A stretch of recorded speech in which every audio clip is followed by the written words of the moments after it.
Boss, bawal po gumamit ng sirena o blinker. Nagmamadali kasi ako eh. Kailangan kong makarating sa trabaho ko kaagad. Emergency. Kahit na, sir. Sir, ito ID ko. Siguro naman kilala mo na apelyido ko at profesyon ko. Boss, pasensya na po. Ginagawa ko lang po trabaho ko. Baka gusto mong mawala ng trabaho. Attorney, pinagbantaan ako ng isang driver dahil sa special treatment na gusto niya. O pwede niya ba akong ipatanggal sa trabaho? Legal ba to? Hindi po yan legal. Hindi ka pwedeng tanggalin sa trabaho dahil lamang sa pagsita mo sa kanyang paglabag sa batas. Ginagawa mo lamang ang iyong tungkulin. Kung siya ay opisyal o kawani ng gobyerno, pwede mo siyang kasuhan sa ombudsman o sa kanyang head of agency o sa Civil Service Commission sa mga kasong gross misconduct o abuse of authority dahil sa ginagamit niya ang kanyang posisyon para lumabag sa batas. Maaari din siyang masuspinde o matanggal sa pwesto sa gobyerno.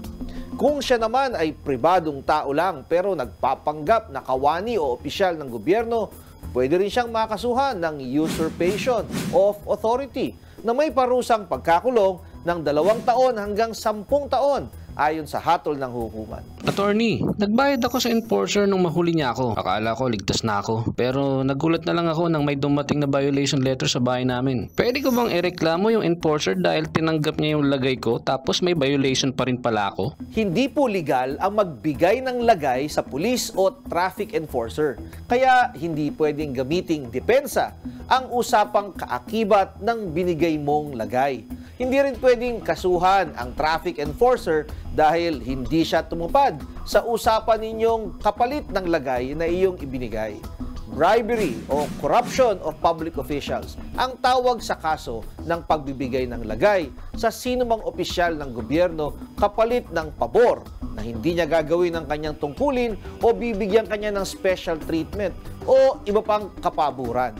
Pinaparusahan ng batas pareho ang nagbibigay at ang tumatanggap ng lagay.